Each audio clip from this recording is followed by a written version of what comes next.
Welcome to the Ask Dr. Amy podcast. I'm your host, Dr. Amy Fan Conrad. I'm a board-certified pediatrician, the founder of Kinder Digital Pediatric Clinic, and I want to empower you on the parenthood journey.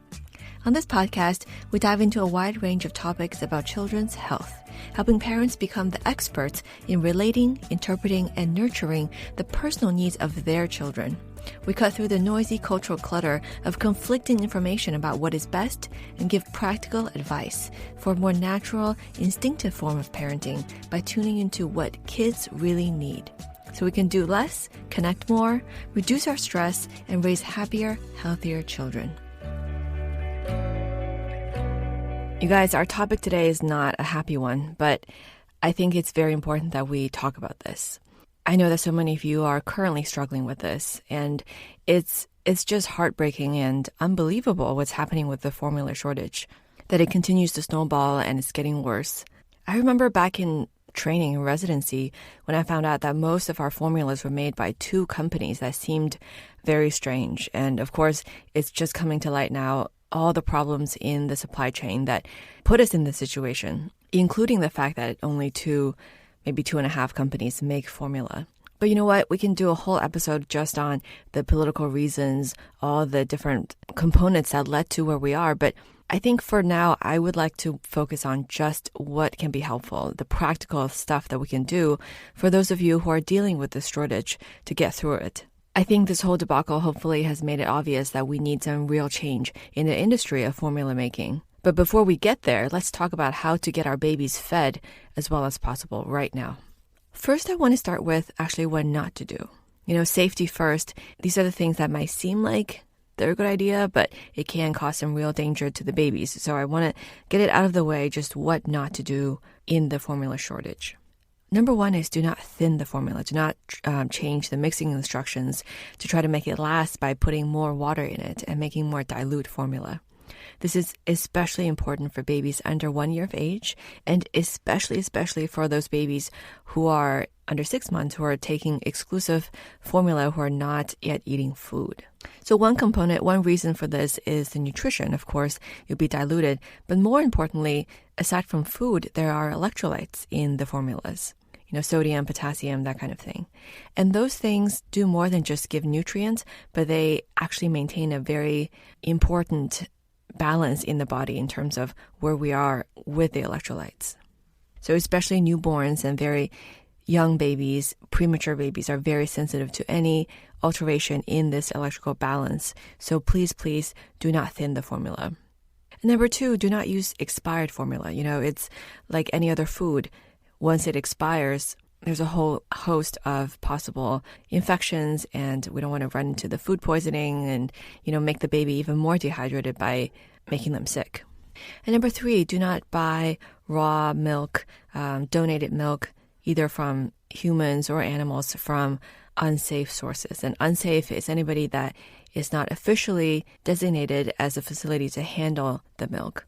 God bless the women who are donating their breast milk.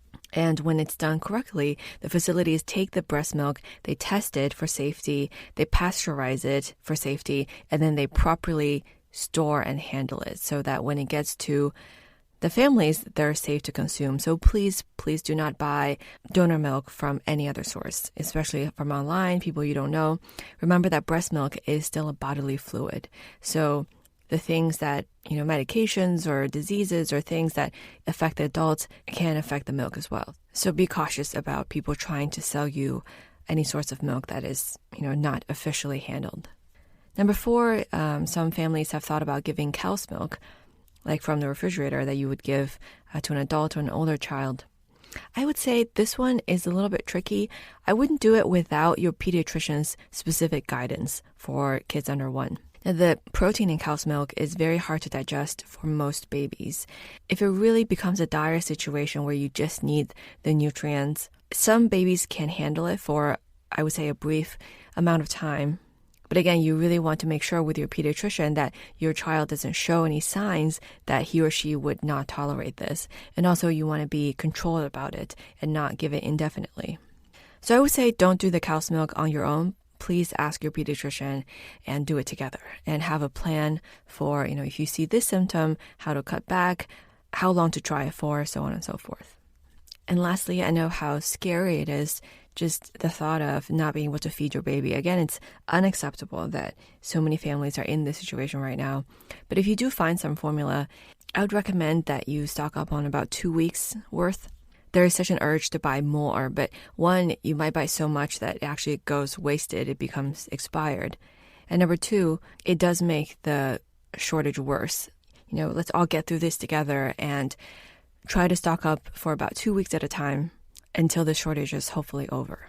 All right, those are the big things right off the top of my head about what not to do. Now let's talk about what to do, what might be helpful. Number one, looking in smaller shops. So in the big retailers or even online, their supply chains are pretty much set. But the small mom and pop shops around the corner, sometimes they have a random storage or they might get a shipment that you might not know about. So I really recommend checking with them, maybe establish a relationship with the owners. Some of them have started compiling the wait lists so that if something comes in, they will call you. So taking advantage of our local resources for formula. Number two, I would say there's some fear, I think, of switching formulas, but actually for quite a lot of babies, that is a real possibility. So in this shortage, I wouldn't stress so much about finding the exact kind and exact brand of formula that your baby has been getting, unless you have specific health medical reasons that you can only do one kind, which we'll talk about in a second. But for the majority of babies, they should be able to switch fine, especially over a couple of days. Say you're running out of one kind and you got your hands on another kind, I would say in the transition period, start doing, a third of the old one and 2/3 of the new one and slowly up that ratio until they get used to the new one. Or even if you have to do it more abruptly, the baby might not like it for a feed or two, but eventually they should be able to make that switch. Now, I would say, the kids fall into a few categories. If you have a term baby who has no diagnosis of anything that has to do with food intolerance or allergies, then usually any regular formulas should be able to be taken just fine. So whether you're switching from Infamil to Similac or even Gerber, you can do most regular formulas. And of course, if you do switch, keep an eye on the stool output to the baby's behavior, things like that, to make sure that they're tolerating it. But I would say, don't be afraid to switch. Now, the second category are those kids who have some cow's milk intolerance. So those are babies who have, once they had the regular formula, maybe they had some blood in the stool, maybe they had little eczema or rash on the skin, more reflux, and your pediatrician might have told you, okay, this baby has some cow's milk intolerance, and you're probably on a partially hydrolyzed formula. So those are the Gentilese, the Pro Total Comfort. What it means to be hydrolyzed is that they took the big chains of cow's milk protein and they broke it down into little chains, so it's easier to digest. So if your child has cow's milk intolerance, I would say try to switch back and forth between different kinds of the partially hydrolyzed formula. So all the different brands make partially hydrolyzed formula. They're just called different things. So if you just look on the can, it should say somewhere that they're partially hydrolyzed. And in that case, you should be able to switch between brands as well. Now, thirdly, there are those babies with the severe cow's milk protein intolerance. And those babies would need the completely hydrolyzed formula. All that means is instead of just little chains, they break down the protein even more to the single building units called amino acids. So some of these include Alimentum, the Nutramigen, Elecare. These are the things that were actually, unfortunately, most affected by this shortage. And for babies who are on this formula, usually prescribed this formula by their pediatrician, there's not as much choice.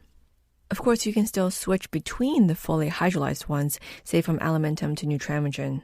Go ahead and do that. But if you really can't find any completely hydrolyzed formula, or if your baby has a metabolic issue that needs special formula, please activate your pediatrician. There are special lists and requests that should be possible so that you can get some privileged delivery from the manufacturer, because this is a health issue, because this baby would actually not tolerate other kinds of formula. So know what your child needs. Ask your pediatrician, how judicious do we have to be about, the kind of formula they're getting? And then feel free to switch between the brands as long as it's the right type of formula. Next, this whole thing has been exacerbated by the fact that we do not allow really any foreign formulas to be sold easily in the US. There's a whole Pandora's box reasons in this. It all comes to the fact that they're technically not FDA approved. But why are they not approved? I mean, there's a lot of reasons there too. And I can say the reason is not that the formula is not good. In fact, Europe is the biggest manufacturer and exporter of formula in the world. Our FDA just has not opened the doors to them. And in response, their formula is also not US friendly, meaning the scoops are different sizes, the instructions are not in English, and the FDA has used these reasons to say they shouldn't be sold here. But rest assured that if you choose to do European formula or you find a way to get them, the European Union and their version of the FDA is very rigorous about the safety of their formulas. In fact, earlier in this podcast, I made a specific episode on European formulas. When my son needed a little bit of supplementing as a newborn, I went with a European formula as well. So I would say, especially in this shortage, have no fear about going with a European formula as long as it's a reputable brand and you're getting it from a reputable source. Of course, not expired and, in good condition. Unfortunately, these are more expensive to import and to get delivered. But again, if this is something in your wheelhouse and you're interested, I'm going to try to find the links and put it in the show notes where you might be able to get these formulas. One of the biggest brands that, again, I have personally used is called HIPP, H-I-P-P. And the nutrition of this formula is a tiny bit different than the US, but completely safe and nutritious for the child. And they also make the similar different categories of formulas we just talked about. So they also have the partially hydrolyzed formulas, so on and so forth.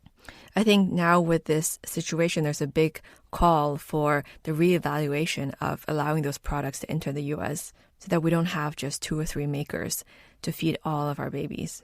What we can know today is that these big brands and reputable brands of European formula are usable if you can find it. So if you do get your hands on some European formulas and the instructions are not in English, please do translate it well and follow the instructions on the label. This is where I would encourage you to, again, get your pediatrician involved or get somebody who speaks that language to help you. And if your pediatrician, tries to make you feel bad about using something that the AAP doesn't approve, the FDA is technically not approving, tell them this is a special time and the reasons for this disallowment of European formula is not about the formula itself. So in this crisis, feeding our babies are the most important things, and they should help you do that safely. All right, next thing on the list, if your baby's a little bit older, of course you have a little bit more breathing room because they can eat different foods, and those calories and nutrition lessens their dependence on formula.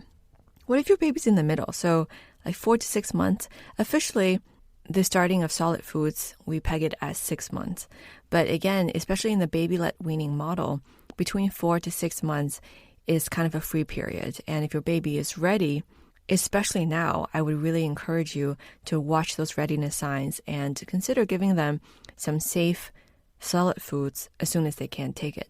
In fact, there's a baby-led weaning 3-episode series that I just did on this topic where you learn all about how to look for signs of readiness, what to do, and how to start solids. So again, if your baby's right in this period, if you start a little bit earlier on the solid foods, it again might lessen their dependence on formula and you can go with a little bit less. But again, I do not recommend doing this if your baby is clearly not ready.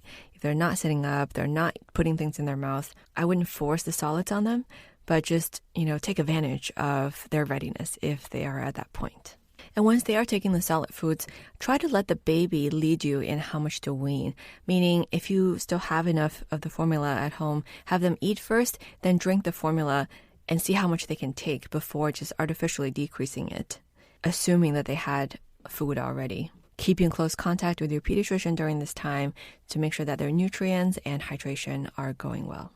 And lastly, and this is for moms who might not need formula, but if you have extra breast milk, more than ever, donating now can make a huge difference for so many families. And I really, really encourage you to do this if you can. So just a big thank you to all the women out there who do donate their breast milk.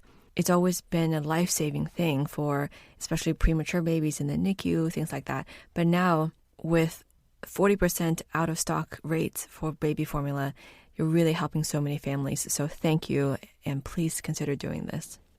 All right, guys, these are the quick, do's and don'ts about the baby formula shortage. And the last note I want to make is let's, try to support each other in this process. I've heard of rhetoric out there that's saying, oh, if you only breastfed, you wouldn't be in this situation. And as a pediatrician, I would always support breastfeeding, but I know very well how that's just not a reality for many families, many moms. Let's be kind and help each other get through this. My assumption is always that, mom is trying to do the best thing for her baby. That is my number one leading belief. And this situation is hard enough without making it sound like it might be their fault, which it absolutely is not. This shortage was not caused by any of these families. And when this is all over, we have so much work to do. Not only should we change the formula industry and the supply chain, but let's think about how to actually support breastfeeding for those women and families who are breastfeeding, but might be losing their supply when she goes back to work, things like that. That's the long-term goal and the good fight. For now, let's be a supportive community, and I encourage you to join the local Facebook groups and other mom groups who might be sharing resources with each other about how to find formula at this time. I'm sending good vibes and good wishes to all of you out there and your babies. May they be fed, may they be healthy and happy, and we'll see you here next time. I hope you found this episode helpful. If you're interested in a one-on-one consultation with your own on-demand kinder pediatrician like me, you can find us at gokinderkid.com. You can find the show notes for this episode at AskDrAmy.com. Now that's doctor all spelled out. And you can find me on Instagram also at AskDrAmy.